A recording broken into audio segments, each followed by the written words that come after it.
Story kyesinza okukolera omwaka guno 2024. Story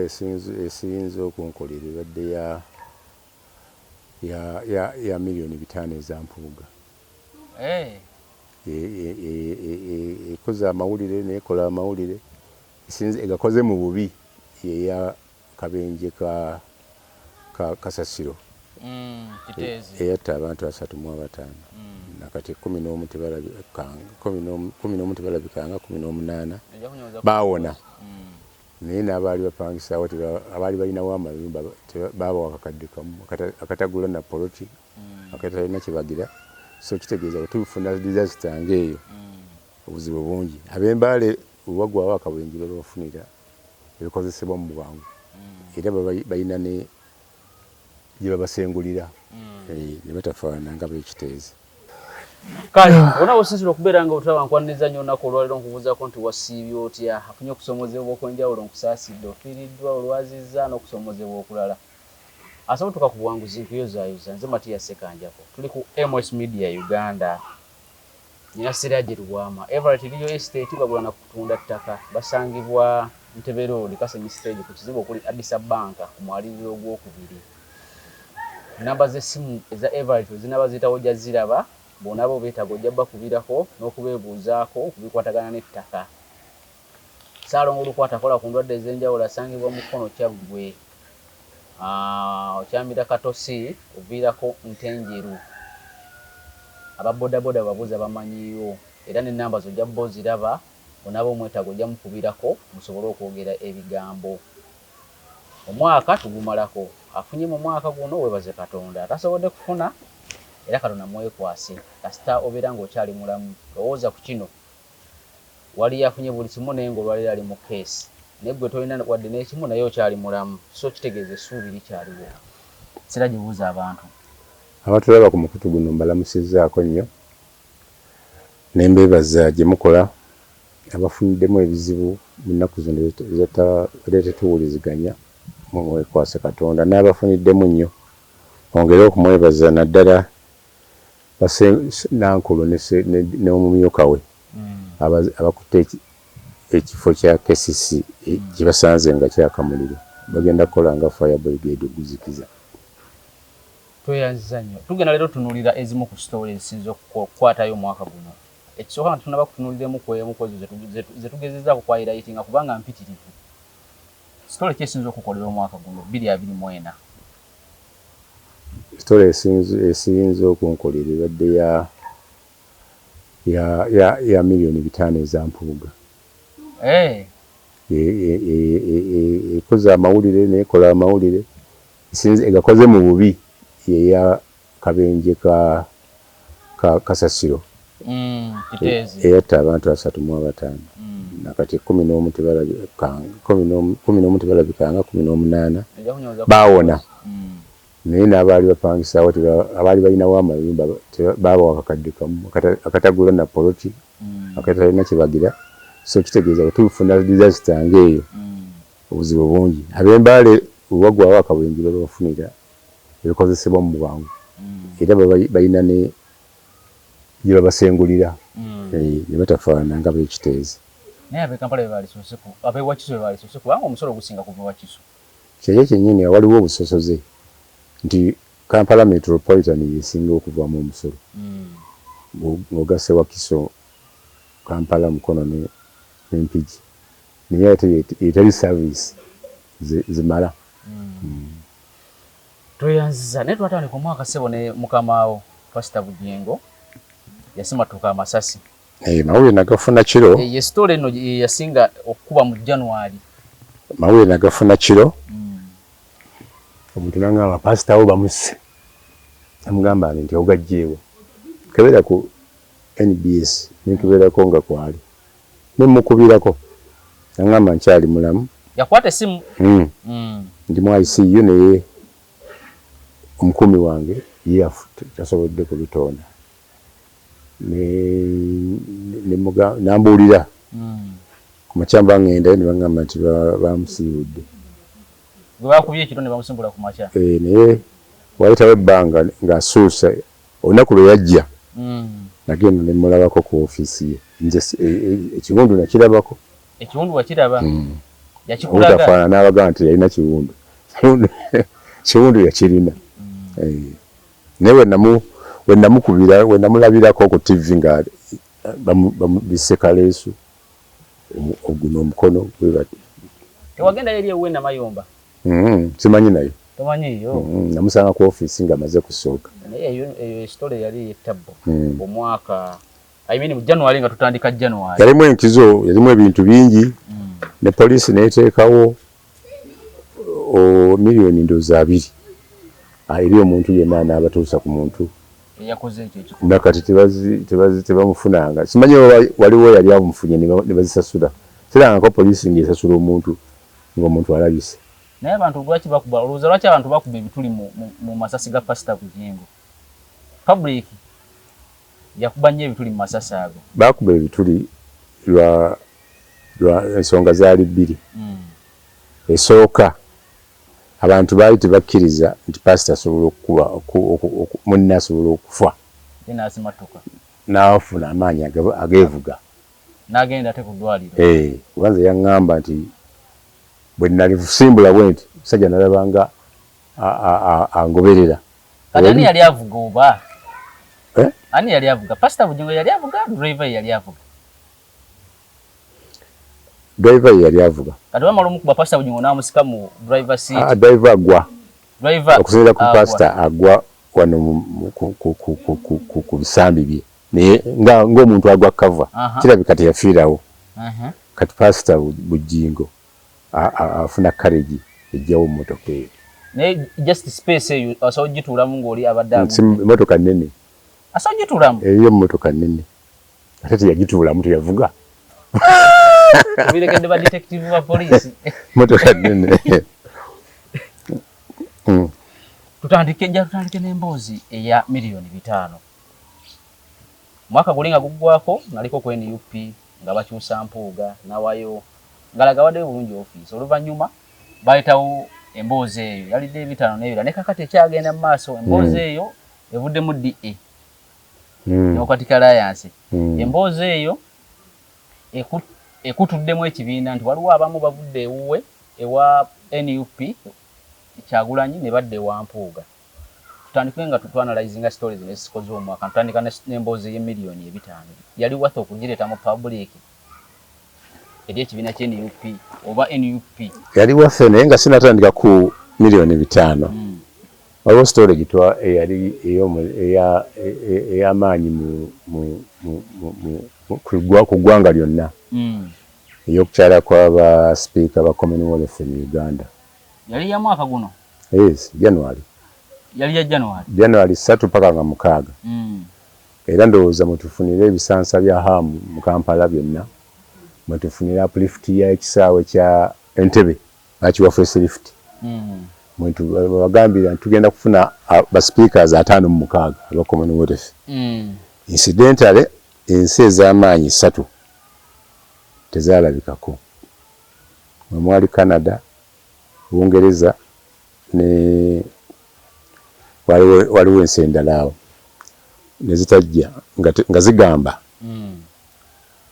ne Australia nga zigamba nti ziwakanya etteeka ly'ebisiyaga Uganda okuliisa era kolamu yali total namba y'abantu ba speaker 5 mu 6 twafunako 3 mu 6 20 nigatajja naye twagendera awo ne tukola ki ne tugenda mu maaso era bagamba yali successful minister bali omunsi we yayisiza leeta ekirowoozo nti bannayuganda ffenna tetutugubala tugeteeka kamwenyumwenyu ng'abasirikale bakola ki ng'abagenyi bazze batulabe ng'abasanyufu ayogera ebyo nga olumu ku luguudo ezaali zirina okuyisa abagenyi abo olweggaba awo wonna kansanga nga bayingidde munda ne bamenya ennyumba z'abatuuze bonna nga bagazi bali mu butobazi n'abatali ku kulabika era ebintu bingi ebyasengulwawo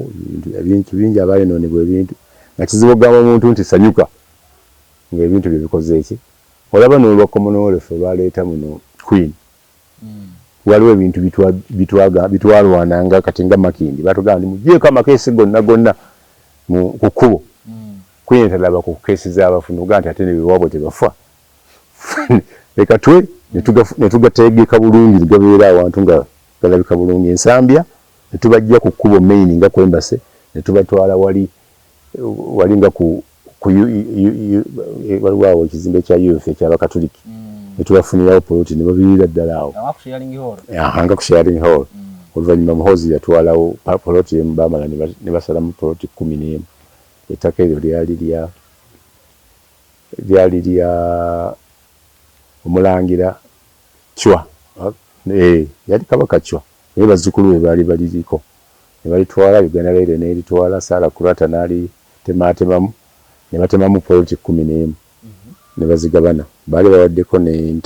IC Islamic University ne Gambia yali emaze okufuna ettaka awalala so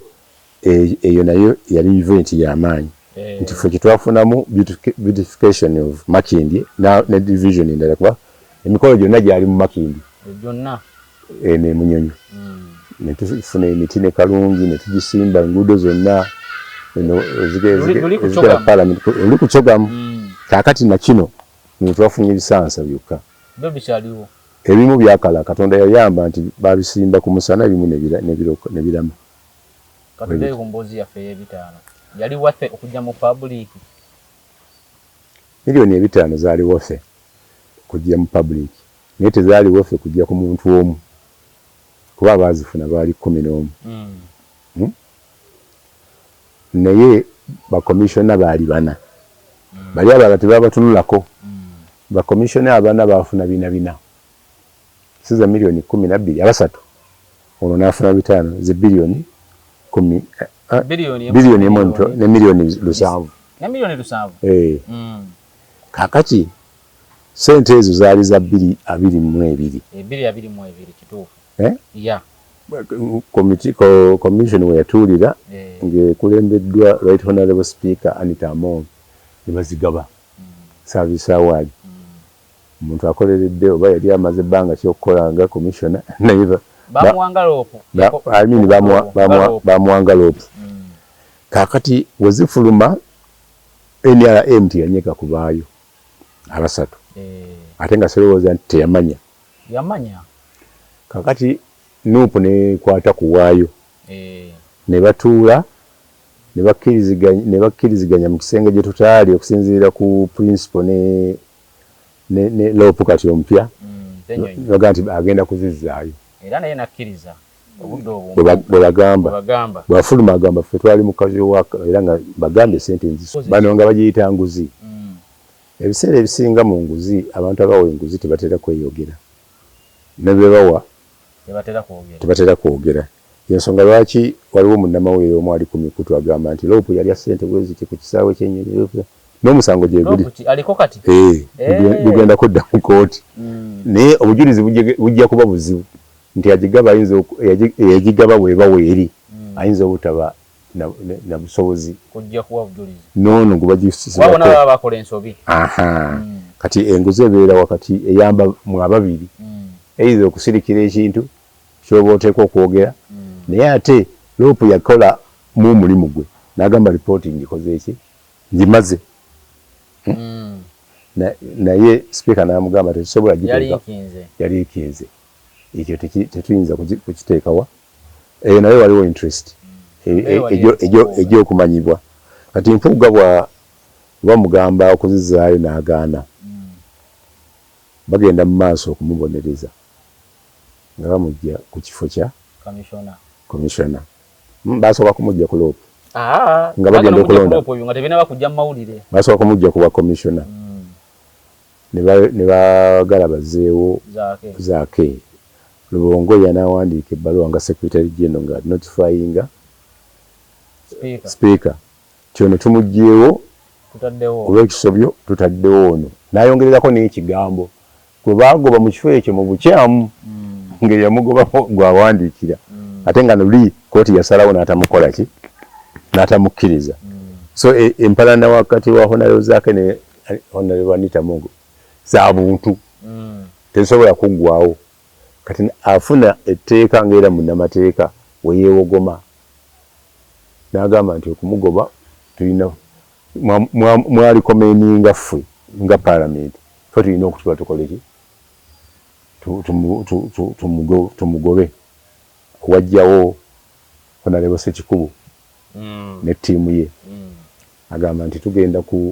kusenshalinga emikono ne gimala myezi 2 kumpi nga tegiwera oluvannyuma gyakola ki gyawera kuba yaginoonyanga yagigendako neggulu ku paalamenti eyatuulayo afuneyo emikolo ne baagala n'okukiteeka awo okukiteewolingira eggulu Anita Among n'amugamba zino nsonga ziruma beeno mu north ebyo tugenda kubikolera wa Kampala nakati tebikolanga ki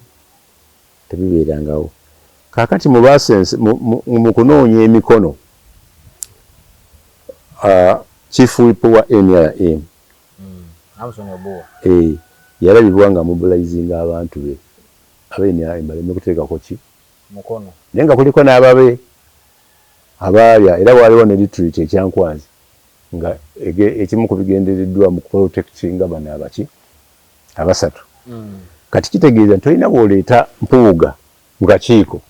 nga NRM ina abaayo beekwese mu mugongo ekyo n'okikola ki n'okiyisaawo ebbanga lya loopu we liggwako ery'emyaka 2.5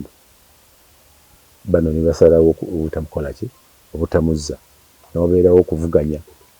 ne wabeerawo n'abaasaba nga Dr. Abedi Bwanika yasaba mu buwandiike okumuwa kyalo yes abalala ne basaba mu bigambo mwalimu ne Honorable Mpuuga Mwanga Kivumbi n'abalala akagundi decision yagenda okuva principal nga balonzaani Ssenyonyi ku bwaloopu kati n'abanga ono asigazza kifo kya vice president Buganda nakyo ne bakimuggyako bakimuggyako kumuwumuza kyanjawulo ebbaluwa yali emuwumuza suspension nga yabbanga ki teyali specified nga kati nga waliwo abavuganya abana abaagala ekifo kyekimu nga Mpuuga taliimu omuntu gw'owumuzza oyinza omugamba naawe kola omukisa okole ki naye ate ekyo tosobola kukikola ng'ataddewo ekisinde ekiki akulaze nti yateekawo ekisinde yagamba nti bwe bamuwumuza ng'omuntu omugundivu mu byobufuzi yalinda akabanga nga tebamuyita bamuwadde budda n'ajja ddi mu komiti yatandika okwewozaako bamusuula ku jirikiti n'agamba nange nyina otandika ekyange exactly nga munnabyabufuzi yenna asobola okutambula so oba muwumuza I mean ekisinde kino si yakitandika kitandikibwa Saamukaaku Honorable Michael Mabike Senninde ne eyali kansala wa youth Lubowa Henry ne bakitambuzaako nekifuna ne bayunga DP block ne bayunga ekibiina kya Kabuleta kya Kennedy Kyamuzi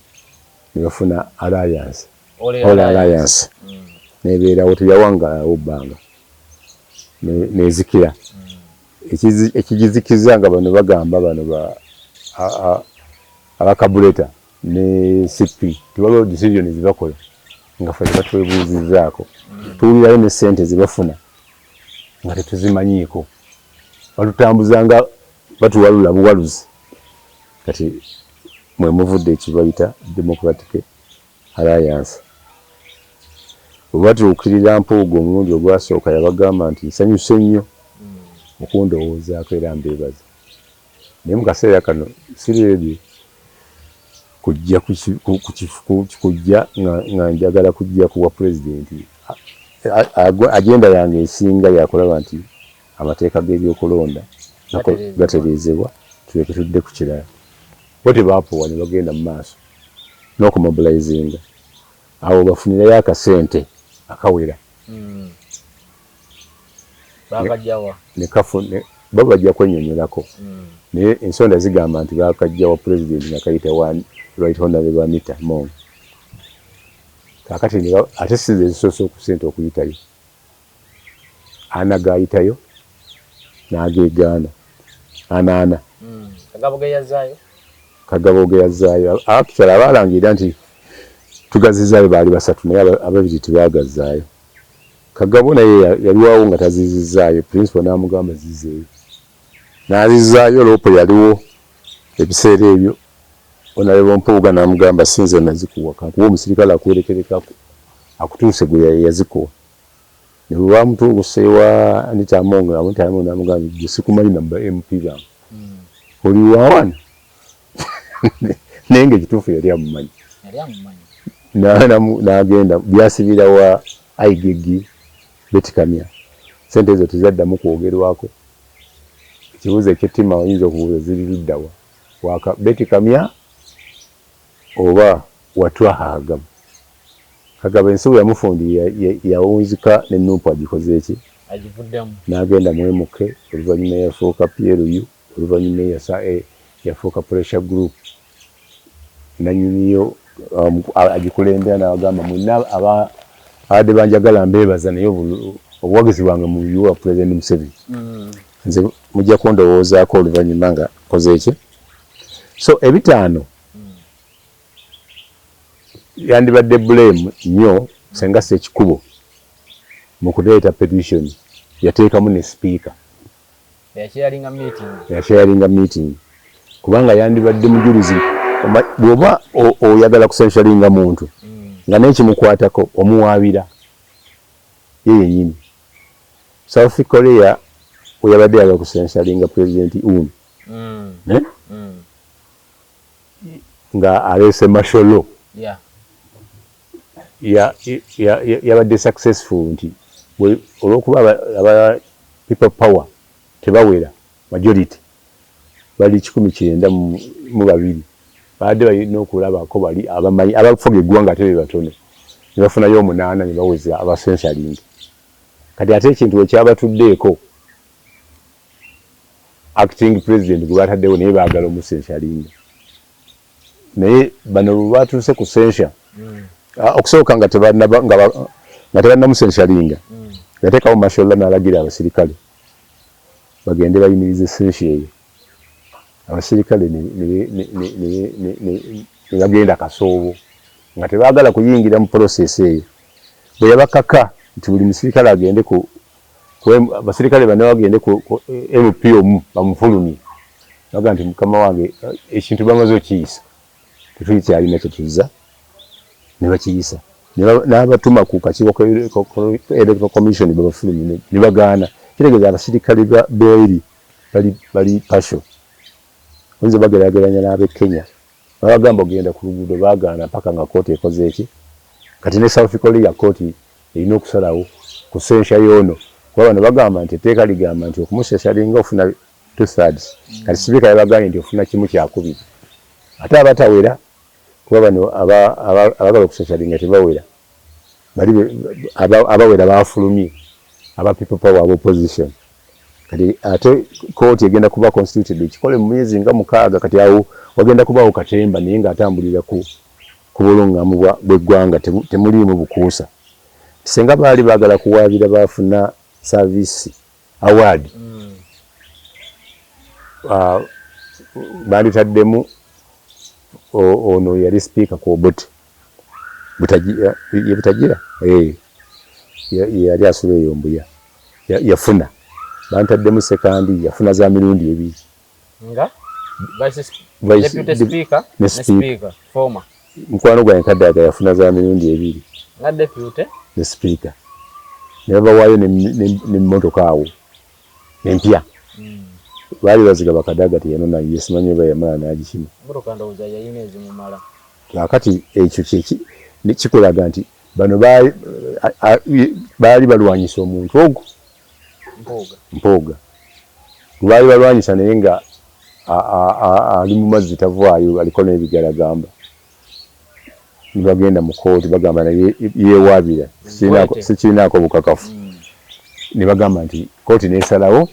sente bazifuna mu bukyamu eyakola ensobi ye Adolfu Mwesigye musajja mugezi nnyo yaliko minisita wa local government nga tuli mu KCC nga alina ebintu bingi byatuyamba mu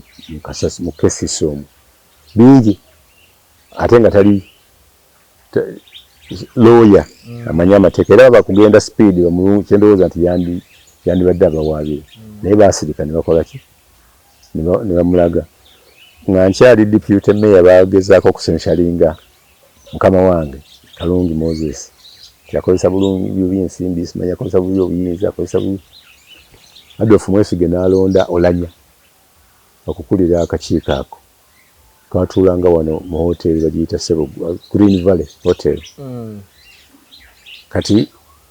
nga ebintu bibaagala ebisinga nga tebabirinaako bumanyi ate nga nze gwe bandyagadde sisobola kubibawa kuba nali deputy wooli nga sinafuna nsonga nuŋŋamu era baatuuka ne bakyuka ku kabineti yaffe twalinako Sendiisa nga tulinako Kagololo oluvannyuma yali RDC wa Makindye nga ba NRM nga tulinako ne DP wa DP bamuyitanga Muhammad no yali commissioner wa electoral commission Sebagala Muhammad Sebagala erinnya eryokubiri erabidde nga ate abalina bebasooke Adolf nibagamba sebo bagafenshalinga mukama waffe naye naffe tugenderamu ndafuna agabo mbamwe muli Olanya nawe kakiiko na Adolf n'akajjawo kisanya Kalungi n'akola ki n'akimalako so simulabidde ebbanga ttono manyi obusobozi bwe mu gundi mu bya local government talina experience etuuka ku ya bidandisali kuba bidandisali yasinga okulwa mu local government omwo ndowooza nekuddako Etafiire then Adolf najja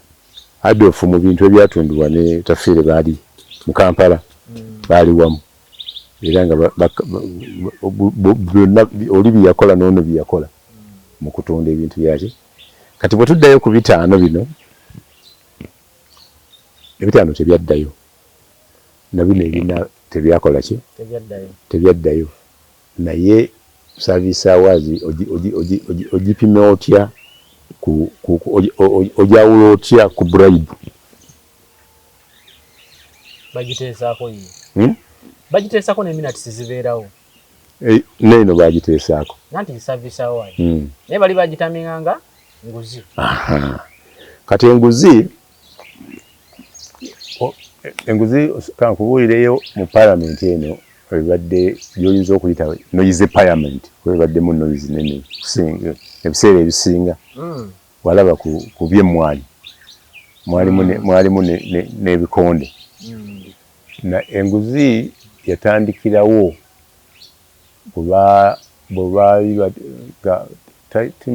deputy right honorable speaker Tayibwa yaleeta ekintu kya miliyoni 4 nga tekiri ku item naye ng'afunye order okuva omukulu kirina okujja bakireeta mu parliament nalimu naye nagenda okulaba nga ab'opposition abakulemberaho nayo muwanga banoonya bannaye babakunge babakunge babagambe nti kino kibaleeta tekiri ku agenda ate bakireese kati bakikubako speaker n'agamba nange ndi ku instruction okukikola ki era baatuula ne bakirwanyisa ne kigaana naye bagenda okutuula nga bafunye 8 miliyoni yes nga 8 abalina embagafunye n'abopposition bagafunye si bonna naye abasinga manyi Ssenyonyi teyafuna manyi Ssemujutu yafuna n'abalanga bana naye abasinga bakola ki bafuna kakati ekintu nekijja bwe kiraalira kyatandikira ku banuupu abanuupu bonna ne beegaana principal n'atabuka n'ababuuza tekajja kulya nguzi muzizeeyo abasatu ne bakola ki abalala baasirika eyo yali nguzi tewaaliwo okuteesaako nti bawa 40 last year ku Christmas eyaggwako waliwo oluvuvumo nti waliwo 10 ekijja ebigambo bira ddala principal mwetegeke waliwo sente date money zikola ki na principal n'abawoninga ne beegaana ne speaker ne yeegaana teziriiwo naye oluvannyuma kwavaako ataano nga tezirabise ne bazirya eyo yenguzi kati ate ow'enguzi eyo open ne service award eriko minutes eriko ne ruling ya court olwanyisa kyekusinga kati balance yasigalawo bamufuna mu January ow'omwaka guno wali ku Christmas eri yayita endala mwaka guwedde era omu kuba MP nga wa NRM yagenda kusimba n'akakasa nti naye yakoze eki yazifunye endala zikyaliyo bazigabiranga balina bwe bazigabiranga awantu bazijjanga era aga nti atazifunye ezizo genda wali ofune ezizo nga zaki olwo eyo yali nguzi ziri ezasooka zaali waliwo abantu tebakitegeera naye supplementary gye baali bayisizaawo nezikomawo nga pulezidenti ayagala bagiddemu bagitereeze pulezidenti waamala okuyomba ng'ayagala zigenda awantu era bazisaba baziyisa ne chairman wa finance n'agamba wali mukulu agambye tukikole ne bafuna service award era right honorable speaker I mean ne bafuna bribe agamba nti twebaza president nga sinagalawo parliament eno olwaki akoledde eggwanga eno ku biseera bya Christmas tanyonyola details ne mu byali akoze mwe mwali n'enguzi kati abeera akoledde eggwanga oba bakoledde muntu Ssekinoomu yagamba yakolera parliament kyakoledde ababaka ba parliament ne baka parliament nabo bagende bakolere ku bantu baabwe exactly baweeyo mu ekereziya mu kanisa mu mizikiti kaakati ekyo nakyo ne kiggwa kati obuzibu obuliwo nti Museveni kino ekintu akifunamu bwe mwawukana ku ssente ezivudde ewuwe bw'oyawukana babika nakugaa nti saafuna zibaŋŋamba Vincent zaŋŋamba noolaba ebigenda mu maaso nga bya ssente nyingi nga kuliko n'ekimu eky'ekkumi ekigenda ku ttafaali emmengo ye Museveni awo aba akola ki aba akola aba amanyi temukyali ku lugendo lugenda kuddiŋŋana kuba baatuukako wakati awo ne bagamba nti mukulu ono principal n'atuma omuntu agendayo alabe nga baddiŋŋana n'empuuga omuntu gwe yatuma nga tayagala ate empuuga manya wakoma wajja kulya ekifo kye yagamba nti yasala ddala yini tumuveeko ne bagamba omulala ne bagamba nti oyo Sseggona tumulizavinge bwe tumuta bajja kutulumiriza nti twagala kumalawo ttiimu ya Ssuubi ate mu byamateeka y'omu ku bakugu abakola ki era yasala eggoye bakyerama ne batemuatemu ne bafune akaabwe oba nabo bavuga mmotoka zenkalana ez'abamabiki era tebakyaddayo kuwaaba ekizibu kibalina tebannabakiralifyinga mu electoral commission kuba baali babigobye kati akamyufu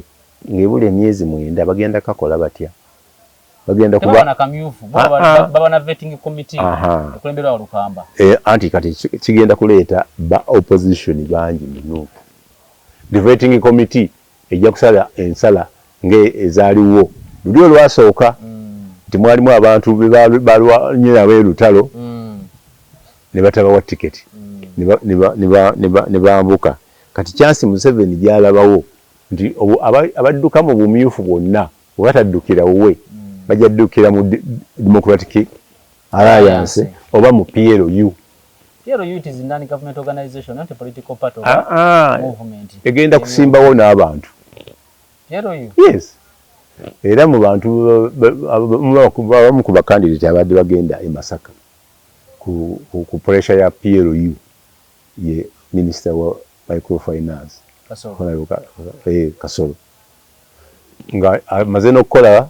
arrangement ne assistant ya RDC gwayagala nkola mobilization yamuleseewo Mawuna ayingirawo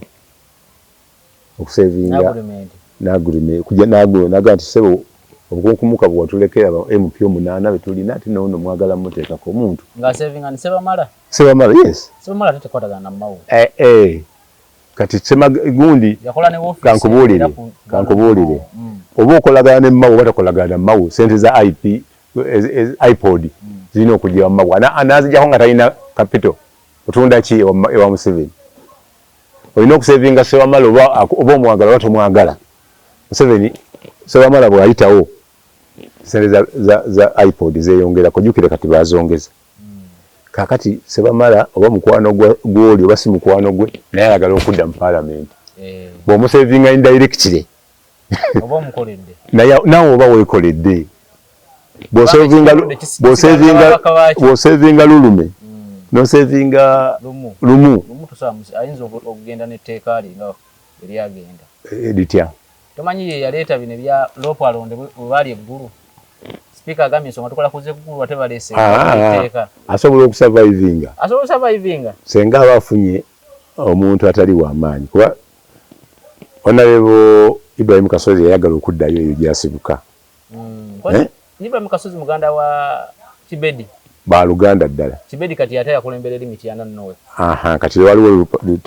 Mityana eno asobola okudda oyo Kibedi ali abadde ne Dr. Sematiko bamalidde mu kooti bagenze okumaliriza nga sente azisasudde ani asasudde Costis Dr. Sematiko yasasudde waki yali alemerako yali alemerako nga alina obujulizi bwe era bagenda ne bagenda mu court of appeal ne mu Costis n'alemerako ne bazisalako kakati ekyo n'akiwona oyo gw'alina as of now eyo constituency ekyali nzibu ete ya Mityana anti kati Nuupu teyinza kujjayo oyo olinayo Kiwanda ate kati twogera ku opposition kati Kiwanda naye alina obuzibu Kiwanda si yekka Mityana North olinayo aba NUP nga babiri ab'amaanyi bonna be batta omusange kati nabeera bwanamuako omukkaadi era n'omuwala ajja kujja independent era bagabanyeemu obululu bayinza obutajja independent bajja kwekwasa bayinza okwekwata ku Democratic Alliance kati ye eteze balwana beeronda si kibiina kya byafuzi kisinde ate kisinde kireeta abantu naye ate obugira ku kkaadi ki ojjanga independent ng'ekisinde Suubiti yaleeta Nambooze naye nga wa DP Subi yali under DP baali beekutuddeko era waliwo Tijje ne Suubi naye nga bonna baki ba DP nga bwona alaba aba PLU baadde ne NRM ojja kulaba n'aba NRM nga bazze nga independent ninga ba NRM ekisolo omukyala yawangudde bamuwangudde mu kamyufu najjira ku independent ng'ate ayambadde yero era yakoze endagaano anti yagikoze amaze kuwangula NRM nga tesobola kuluzinga boda Museveni agitwala ng'eri sensitive mu buli ngeri yonna badde balina okukola ki endagaano kati ono bajja muwayo akafo ono gwe bawangudde owa kaadi yaabwe bamuweweeze kitegeeza ekibiina tekirina maanyi eyo tekisalawo bantu bebesaliddewo n'alina amaanyi chairman we yali kuwa independent owa district y'ekisolo nate era yabawa amagezi n'abagamba ono gwe mubamuwa kaadi ne bagimuwa so Tango Doi naye ali ku kaguwa okudda n'obutadda Tango Doi kizibu okudda contract ye yakoze eki yaweddeko ate bimuvunaanwa biyitirivu abantu abagudde naddala ekisolo ekisembyeyo n'ensigi yakoze tebasobola kukola ki Museveni yafunye edda petition eyinza omukola ki kati banoonya kifo kya chairman wa electoral commission mu NRM bajja gbekawo John waliwo gwe bayita John obaani amumyuka Tango Doi simanyi Tango Doi mubale nti atulabyeko naye nange nombanze Tango Doi mujjawo lwaki ameesinga nnyo tosobola kuleeta ba independent nsanvu n'okusoba nga baali ba NRM nga kadi just babavulugira mu kibiina munda no akamyufu ka NRM kazibu nnyo okumanya tikabanga general elections bwe kiri era bw'okawangula mu bitundu ate mu bitundu ebisinga n'aba opposition benyigira mu kulonda kuba bika mugongo banoona omunafu banasobola okuwangula akalulu akatalina buzibu akamyufu ddala nga olaba akamyufu olengera ne kuba parliament western kali so expensive naye okayita mu chances are high nti ojja muki ekitafaanana ate mu bitundu birala. Yasooka tuddayo ku nsonga ya mpuga tugimalirize tukwate kugulira eddala. Wenjagala okujja olwaliro ne kakati ekyakuba mawulire President wa NUP ne NUP bonna Lopo n'abalala babadde Masaka nga baziika jjajja wa Honorable Kyagulanyi. Ssennyonyi nga leader opposition yasituse mu constituency ya Veronica Nannyondo. Jjukira Nannyondo yoyo yateekako omukono n'abaana agamba bamububizza yabadde yamanyageze mu meeting naye ate nga si shadow minister. Ssennyonyi lwaki NUP ekyakomyawo ebintu bino ebya miliyoni 5 yakubye Nannyondo mu constituency nga ne president ali awo be yannako miliyoni 5 babikozesa ne bijja kukola boomerang bijja kubaddira nti bw'ojja n'olaba Museveni engeri gyakuttemu aba NUP n'abawa ku kasente secretary mu campaign muno bijja kuvaayo byogerwe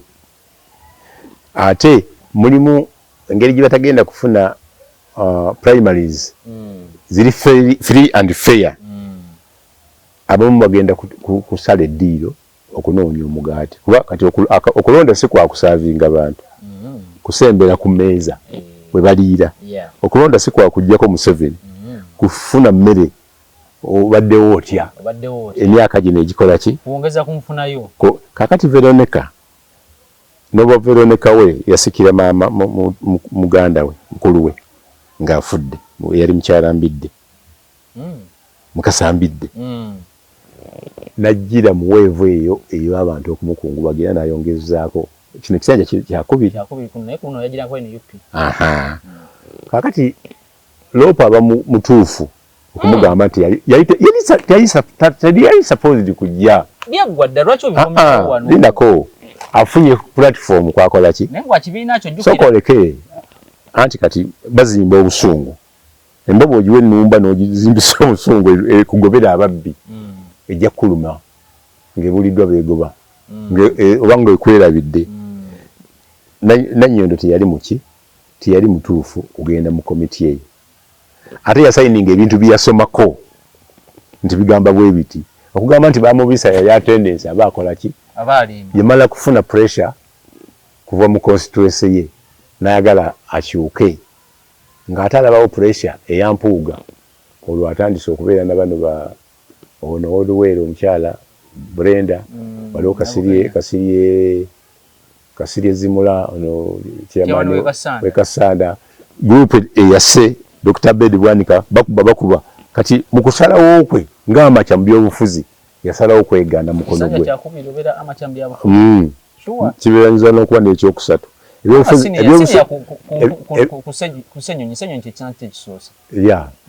Ssennyonyi kyekisanja kyekisoose era ndowooza afunye bufunyi mukisa n'abuuka yensonga lwaki olaba wamu akola mmesi ezitakolekwa muki munnabyabufuzi n'asanga nga oluusi atomedde munnabyabufuzi mu butuufu oba mu buki mu bukyamu kati eyo yembeera wabwe lwe bavunaana Lopo yaliko mpuuga nti yeriranye nnyo ne speaker bwe yali obwa speaker teyagendayo olwanye obwa Lopo ekyo tekiriiyo kakati eyo yembeera oba mubi oba muki ye speaker wammwe paka nga mukoze eki namumugjeeko kakati engeri ekyo kibaga nti yeetonda mu bukyamu naye okumukuba ne Nannyondo ajja kufuna platform kwakubira ye oba omulala ku mukolo omulala guno gwabadde mukolo gwabwe tugenda kutuuka mu season nga yansenene ng'omulambo waguba gwa NUP togugendako ng'owakanyani principal nga waguba gwa Mpuuga togugendako ng'owaganya Mpuuga weguba gwa NRM munnakibiina munno kiyongera ku kibiina ekyo nze kugambye nti Museveni bamuwadde luguudo ate bitandika butandisi bagenda kukubagana nnyo okusinga ne bw'olowooza linda kituuke Busoga mu bajeno Bijirwa ojja kusangawo nga wano waliwo zone no-go zone for NUP wano waliwo easy access for NUP awo ne Kadaga naye ayina wagambira nti wano nze njogera oyo muwagire naye waliwo abamuwagira ng'ate banuupu ng'ate waliwo n'abeesimbyewo kati bintu California gwe baatukubamu mu mugendo ogwa movement tukyamulina tagenda tukola ki tagenda tuggwamu yensonga lwaki mu by-election ezasooka omugendo ogwo gwaliwo omuyaga gwawagira abantu abaali mu nuupu n'abatali Jema yali wasi wa nuupu naye waliwo enkolagana Bobi Wine yagenda mu Arua ng'alina Obiwe gwayagendeddeko okuwagira n'atuukayo nga bamugamba amabike bamutuuziza baga nti okuwangula ekifo kino tulina kuleetawo ono ali experienced era n'akigula n'akola nga Museveni we yagenda mu kulonda deputy speaker ng'alina bofe mu nkwawa nasanga nga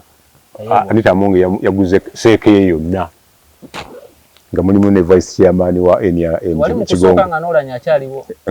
nga afudde yabagula bonna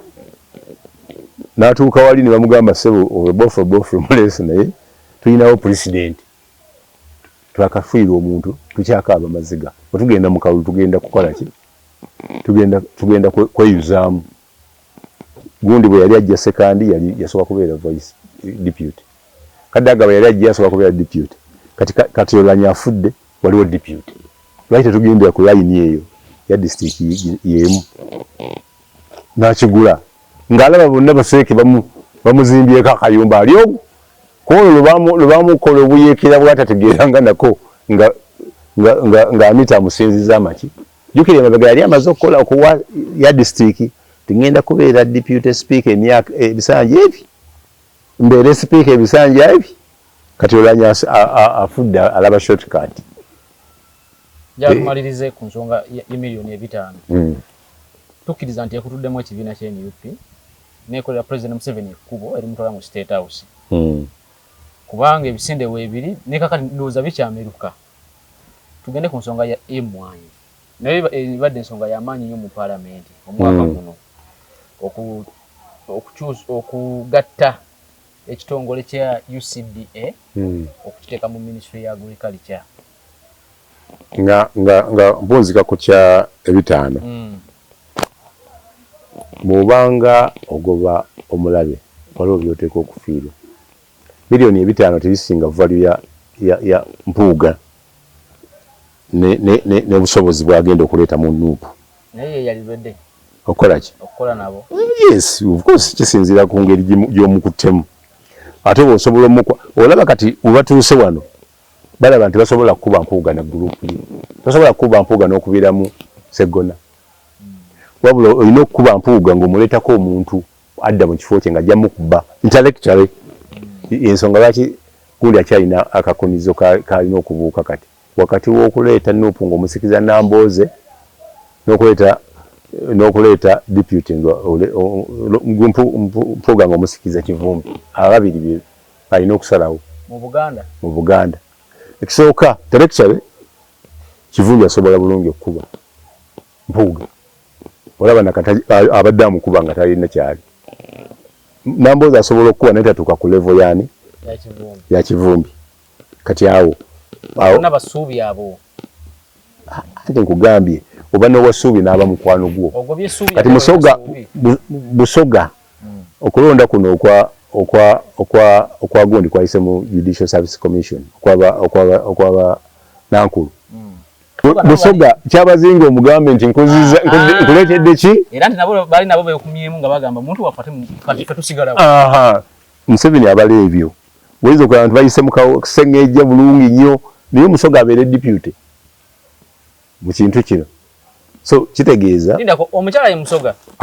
deputy ye Musoga ate omukyala Munyankole omukyala simanyi naye oli Musoga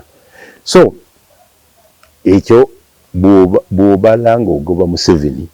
n'otandika okwetunuzaamu emmundu olutalo luba lukoze eki lukola ennyo oba ogobengo buli kyakulwanyisa kyonna okijjayo toba ng'agoba engabi enga biyinza n'ekisamba teke kati babo opposition labawo ekyo kulansa kye bajje eri president Museveni babyejjeeko ebyokulwanyisa babikutte babyetunuulizaamu ebyokulwanyisa byonna emizinga ejja ttabu girwanagana nabo bo bennyini bebeerwanyisa kati ku myezi 9 Museveni nga atandise phase 1 gyayita eya PDM mobilization naye nga ali mu campaign yakola munagenda okusembula naye ng'afunyeeyo bumini travel ab'omuzaayo ate ye tatambulira ku ssente ze ez'ente atambulira ku za gavumenti bw'oba olutambula lumu lwatambudde oba mu billions ate nga naye alina kyasuubizaayo muwa Museveni okugyayo ssente zonna alina donation budget of course adipendinga ku donation naye gwolooza lwaki yasaze ssente okuzijja ku billioni 71 naza ku 57 kweno framework biki nera 72 era tezaitezetaagisa budget eyo twali tetusola lwaki yazisaze tetuyina yabadde n'endala zaagala okuyisaawo mu byonna bya project kati ate okuba yafunyeyo ekuba eddala mwagenda okujja ki ssente ng'ate mu budget entalina musolo gwayongeza kitegeeza nti tugenda kubeera ku 57 tunaaweza ana ne bigaana alina okunoonya waakola ki wajja n'akuba ki n'akuba ebituli ate jjukira abadde mobilizer we omulungi yamumaginze n'amuzaayo mu wakisi omukazi na resigning yonula kajina ya resigning yes mutuufu resigning ate bamwadde ekifo mu wakisi kati ekifo mu wakisi addayo n'asaba bupya addayo kusaba Public Service Commission kagenda sente zakoze ngo yeetagisa okudda teyeetagisa n'oli eyagira yaddayo naye simbawo eri waabwe eyaliyo naye yali akoze sente zimala emyaka 2 gikumala okukola sente z'olya n'olyako n'abazuku zo zikumala sinakukola ate obeera okoze lwaki agenda ate okweyongera okwonoona erinnya lye mu wakisi atuuke ne ku nguudo ezifaanagana n'ezakatose ezinamutwaza mu kakiiko mu kooti kati awo alina kutuuza tawulo n'atuula ekyo n'oba nga okimaze obadde otandise omulamwa gwe tumalirako UCDA yaddayo omwaka guno naye endulu yali mpanvu nnyo era yali nene eri naddala b'opposition etteeka bamaze ne balisayininga president yalisayininze yemuweta ku story zisinza okukola omwaka guno mu parliament nnyo olw'ensonga nti ababadde ebadde tribal nti byatandikira ku kutwala parliament ggulu Lopu n'agamba affe tetujja kugendayo tugenda kwonoona ssente za mwoyo wa musolo kati abalala ne bagendayo mpola abanuupu abalala ne bagendayo mu lwatu nga baluutu yalina ono ow'emityana yalina ekintu kyatembeeya ekyebbiibe pya nakyo ne bakituga kati bali abasajja abamu north n'abakazi bagamba nti kakale mugambye ewaffe temujja kujjayo ewaffe gye bonoonera ssente batuka ku kyemmwanyi nabo ne beesasuza nabaffe eno tetulina mwanyi bazirima naye si nnyo ekyo kintu kyammwe kyabaganda era wekyatuuse kukalulu walabye ti omuganda n'owa north bakubaganya ebikonde nga ne gavumenti enayingiramu weeyo ate yali omu kubayeekera ba Joseph Kony yakyuka bukyusi so ebikonde byamanyi bya mu nsiko na wano ku ttaka alina obutendeke wangamba akubye kubenjawulo bawera oyo si yasoose si gwasoose okuba yekka yewakusatu kakati bw'obanga mu parliament egyo gyegimu ku mirimu gye black operations n'ekifo kyebamutuuzaamu tegenda ku answered ekifo kyebamutuuzaamu amala alimu okufunawo akatebe lwakuba bano abanuupu bakendeera operation yali yakutuukawo nga bukyali ne batuuka nga bukyali ne basaasaana awo batere okuyisa abantu wali security enkambwe eya speaker ng'ogyeko endala z'abeera nazo kati bwe batuuka okulonda bano tebakola mobilization mu north bagendanga mu Buganda walaba wa Buganda kokasi ngagenda Kasanda Gomba Kikwa era mu Buganda yokka masaza ga Buganda geeto ekintu kya national walina ogendako mu Busoga n'ogendako mu Acholi n'obabuulira sente eziva ebukoma nsimbi ziyamba n'owa Gago n'okifuula national mu debate yo ekyo kyakola ki kyabalema mission gye baategeka baakola withdraw balina okukola olutalo olusinga kaawo lutalo kyawo ate entalo za abasajja baali baleese baali baagala ku kintu kukiiwa ne basanga nga bano bamobilizinze okusinga baali bakirowooza Museveni yagamba oba kufa nga bwalabye okukuba gundi kwe yali alagidde court martial on union wa South Korea nawono yali agambye mu bakube era mission yasooka y'ebikonde bwe yaggwa baali betegekedde endala nga n'obumotoka busimbye wansi obukubatwala abakube kati Muwanga eri alina okulidinga olutalo n'agamba nti you withdraw kyabasevinga teyabala anticipating security eyo nti ejja kuba security etuuka okufungula Anita Among bamwaze yanika emikono eyo teba security nanyini tegeza control ya parliament eve muvudde mu ngalo yali mugundi presidential command nga wano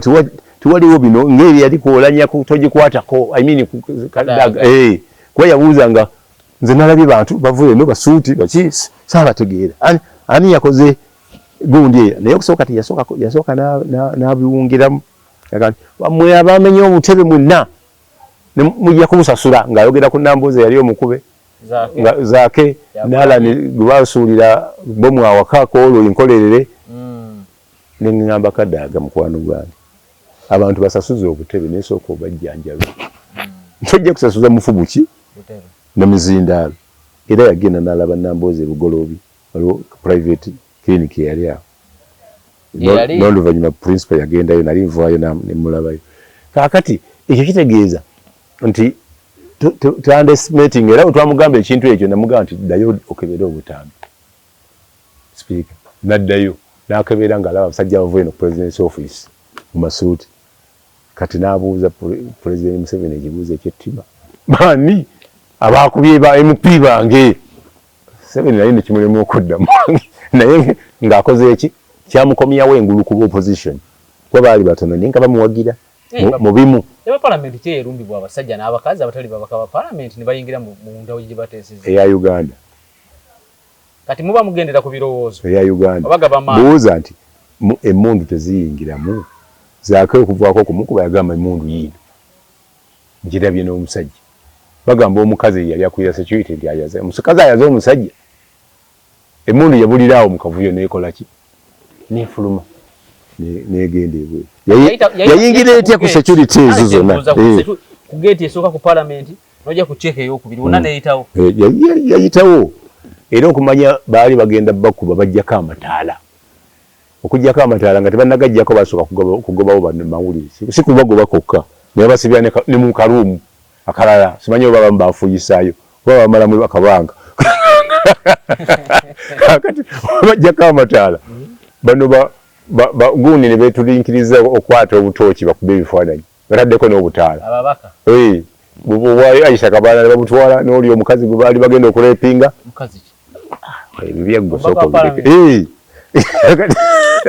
eyo embeera ya Uganda ate ejja kusukkawo kana akalu kagenda kubeera kafujjo nnyo kamiggo nnyo okusinga obulu bwonna ekisooka tolinaawo etteeka nga Museveni lyalina nti waliwo covid ojagala n'abantu okutambula mpox bamulwanyisiza ekyo kindwadde kimufaananya eri yali gundi national calamity bwe kinajja nga kijja mu Uganda ate ne Museveni yasooka n'akitya kati covid n'abeera onokkiriza okugenda okukubala naye yagikubamu nga yafuna obudde n'ayogerera essaawa nnya tasasudde ate nga olina omuwuliriza osuubira agenda kukyusaayo bayongeze akendeze ku nnaku ogenda okumaliriza nga byabwereere talina kyakoze n'amala ebiseera by'abannayuganda bingi naye nituwona yabalambika kawunga n'atakabawa n'akapimira ku TV olya bwe kati simanyi oba naye yakalyanga nze saalya kawunga kaabwe naye twalina wano Pastor Kasirivu babugabiranga awe wange nange nembo eyongerayo nafuna omukisa Diana Dr. Diana yampayo ku muchere Diana atwine muli mkwano naba mawuye twalinga 7 natwongerayo Kadaga natuwayo Kadaga yampanga ne kusente nivuga egali manyi ga kifuba ngenda ku TV enkola omulimu gyange kavuyo ngokaba ndi government ndi nkaba tebo bonna bali nganze kati goba oyagaliza wekadeni batumanyi kintu kiwe abaana bange nga nwana okubatuusaako emmere kirungi bekunganyizamu abasinga kawempaawo naye ng'omwana ali eno ku highway naye gundi yanyambanga alina ekimotoka kiba bakibano kibba katerega kati alasisi nanvugira yalina ebiseera ebyo nga alina emmotoka era nga nvuga era gwe twanolanga naye ebyokulya ewa Diana teyali alasisi yayita naba gwe mwonanga naye ebyokulya ensonga y'emmwanyi egenda okuggwa yaleka bannayuganda bali batya mu kulabako emmwanyi Museveni yazisangawo era gyazirekawo nagiza ministry Frank atajja kumuwa mateeka zona agitwale yajja muwa bwanagaana ajjamu kasukayo amugambe ddayo nga bwajja ate yalivaawo Frank yajjiranga ku biroole ng'alinda loole etuuka e Kampala nga tebannamuwa wa minisita wa Kampala okujja wano mu Kampala naye era buli mu Kampala yajja mu bulwe anti ongambye amuzaawa nze ako kamumala okukola entandikwa kaakati abayadde batusinga okugula emmwanyi baafune omuyaga nga Brazil yeetaaga emyaka 12 okuddayo so akatale kaffe kakyali k'amaanyi ekyokubiri emmwanyi yaffe ng'oginoze ekuze erimu akawoowo akatali mu nsi ndala nti mu Afirika tuli bakubiri mu nsi yonna tuli ba 8 ate bino bimmanyi toyimba biri byatandika byayongeramu boost kati omuntu amanyi nti efuna ne bwerigwa netuka ku stage bali gye batemera emiti abantu bakyaddamu kugitema kuba bamanyi nti ejja kuddamu ekole ki erinye teringanga bitooke so Museveni ezo sente yajjeewo budget eno ajja kufuna kuza mmwanyi kuba alina zajja okutwala obutereevu e Russia alina zajja okutwala obutereevu e China Abajamani bo bamanyi n'okwetuukira mu Uganda ne bazonoonera bagenda eyo bukomansimbi ate nga tebalima mmwanyi naye basinga okufuna mu mmwanyi tebalina yadde ekikolo n'eki naye bakola ki so emmwanyi tekyasobola esobola bulungi okuyimirizaawo President Museveni nga abbyenako ssente oba abantu be babbyenako ssente eggwanga ne libeerawo okujjako nga babbye kisusse nga bw'olaba Service Award gye baga nti yasukka milioni 5 zaali ssente mpitirivu zaali mpitirivu naye value ki gy'ofunye mu kumugoba oba gy'ogenda okufuna mu kalulu kano akajja njawukana mweziri bw'obanga waleeta abantu 57 mu kisanja kya 221 oba wakola naye oba tewakola nnyo kwenkana wa FDC yayita 103 ekisanja kiri weziba maxo ziraba zenkana FDC bawera 103 bali mu 10 bawera tebawera 10 ne basooka tebasooka banno bali mu 3 mu ekisanja kyani yaleeta ekyo kisanja ekiwedde kiri kitali kino kya 2 kabibe bino ebisanja ebirala ebiseewo era babadde range yawe balenjingira mu 3 mu 7 njakuwa figure tunadda FDC yaleeta abantu bangi okusinga ku luno lwe tuleese 57 mu Nuupu nkakasa Nuupu ndowooza kyasinza oleeta ababaka abangi mu opposition ddayo okebere ekirala bw'oba waleeta 57 olina ntegeka ki okuba ku bisaawe milioni 3 mu kulabako sirabawo ntegeka sijja kulimba awo Museveni oba omuwadde busungu Museveni akalulu kano agenda kayitamu nga yatuuyanye nnyo nga bwatuuyanye mu kawedde n'akawedde teyatuuyana olw'okuba COVID naye kano emirandira gy'asize mu kutematema mu FDC kati bano bawezezza emikono ab'e Katonga na bano bagamba ffe tuliwo oyinza okusanga ebibinja ebibiri bireese candidate amaanyi gakoze mu kutematema mu Nuupu g'amaanyi nnyo okubanga tebalina DP yasangibwa ekutuse nti Mo wajjira nga erina ababaka 15 mu parliament n'agamba nti wesisuka 15 nva ku bwa DP kuba president yafuna 9 Museveni lwakukwatako bw'ati abanga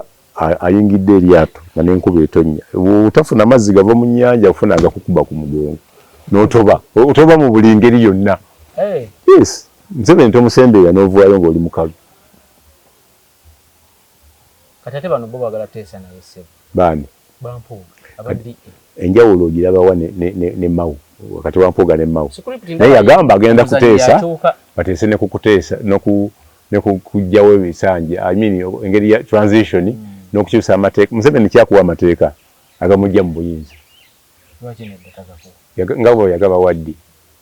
Musango gwa Mbabazi Supreme Court yagamba ng'ebula emyaka 2 mukole review mu mateeka bwe muti ne bwe muti bakola wabulayo emyezi 3 era nakawano bajja gakola ng'ebulayo 3 nga waliwo akasente awo MP agala kuddayo bamugamba ino lirina okuyita kwata akantu. Lwaki abantu tulonda abantu ng'abo ne tubazayo mu parliament? Ate onaalonda baliwa bojje mu ggulu. Mpuuga muteeketeeke bulungi okuva ku UID okuva Kabaka okuva yonna gy'ayise naye sente teriiko muteeketeeke ya Museveni. Naye yine emikisa gifunamu ate namu bonna bagweredde awo bwe batyo. Naye kati gwe linnya lya Mpuuga litaba ku miliyoni 5. Miliyoni 5 zimulese kyekimu nga bwe yali. Bw'obanga ogeraageranya ku ndala ze balidde ne kooti engeri gye yamunaazanaazaako kati basigadde muteekako birala era bikyajja. Bo baba bafunamu.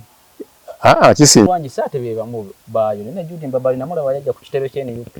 Kanti yagala musikira. Mu constituency. Email ye yaleeta omukulu ogugamba nga omukatuliki omu agamba nti balekere awo okusembeza Mpuuga alina abakyala 2. Yamukoera hadiwe yeno. Omukazi nga tanaba complaining nga odeeta wa complaint. Eyagala okutabangula amaka. Mwaka guno tubadde ne emisango gy'okwawukana nga gikubisaamu emirundi 3 gitwalina emyaka 2. Omukyala n'omwami gikubisaamu emirundi 3 ku mwaka guno. N'ogusembeyo gubadde so controversial. Kooti yalagidde abafumba baawukane nga balina kalina ne bagamba omwami asule waggulu omukyala asule wansi naye nga baawukanye ne compound nga bawanika wamu bagenda kwemu. Simanyi oba oyo omulamuzi aba omuntu ogendera mu kooti omuntu oyo batakyayagala muwagalaga kati omukyala bw'anaayagala okuwasa okufumbirwa agenda n'afumbirwa omusajja n'amuwasiza ewuwe ate omwami ng'ayagala okuwasa nga noona asula wano. Omwami yasowasizaawo awo bwe butabanguko omulamuzi bwe yayongeddeko temusobola kwawukana nga muli mu kalina emu. Eiza bagambe bagitunde buli muntu akwate eyiye. Omulamuzi yadde atunula wano. Simanyi abaana basigale n'omukazi naye nga bali wansi omwami ayambuka waggulu okulaba kuba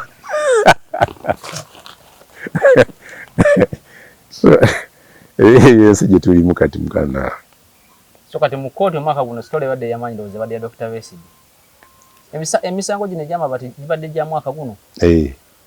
Bannandutu babaddeyo mwaka guno. Baddeyo mwaka guno. Era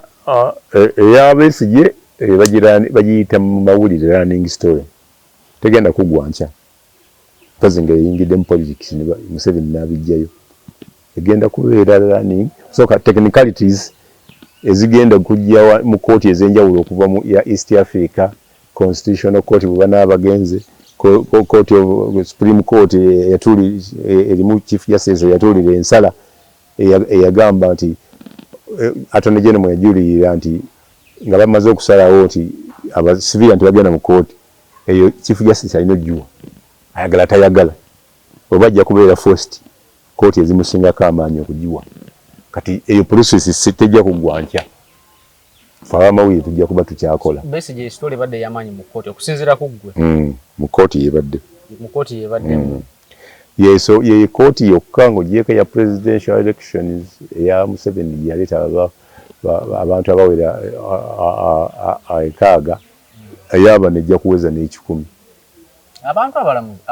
abalooya n'oli yaleeta nga yaleetamu n'omugwira Munnakenya ate kati bamunye certificate Kenya omulala Kenya eriyo basatu sofa eyava mu Angola eriyo abajja okuva mu Nigeria, South Africa bonna bazewolereza Besigye nga 7 tebazze kuwolereza bazze kwanika kintu kyakunyigiriza bantu ba bulijjo mu kooti y'amagye na kiwamba bantu okuva mu nsi endala okudda mu ndala tebazze kulwana lutalo lwa Besigye lwokka ne Kaluwa yeba mu certificate bano basuubira ogiba wange oli bagimu baliwa bano bannamateeka abalala balina bye bawaddeko n'okubiri bamumye owe Kenya n'okubiri bamumye ne kubagwira waliwo bye bawaddeko tewali muli agonja tasobola waddamu mu ngeri gyeyajjamu mu byobulamuzi n'engeri gyeyafunamu ebifo ebyo ono yali ayigigi yali mukyala Kakooza JB senior council yaliko MP yaliko ne secretary wa NSSF kati ndoza kati solution yakwesa bannamateeka bawana ate ekyo tekiri mu agenda anti waliwo baba mu certificate mba munako tegujja kuwozesebwa ate banamu ye Besigye ajja kubaayo n'emyezi miwugira abamukaaga tajja kukkiriza lawyer wano kulembera basazeewo mu African lawyers of human interest okulwana okulaba nga Martha Kaluwa yabeera lead counsel ekyo bakisazeewo newo n'abatuuza emyaka emeka tebakyakkiriza n'ebbaluwa gundi gye yawandiise mu mukono gwe ng'ava eruzira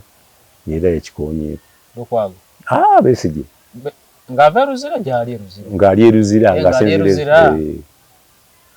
omwaka guno nno n'ekisaka bamuteekako munda olw'akasasiro leero naye yali story ndowooza y'amaanyi era mu kkooti bamusibira kasangati babasibirawa basooka bateeka ku kira police station ngamba nga batadde ku remand babateeka luzira ku gundi nga bakatwala police station bani batadde ku station iyo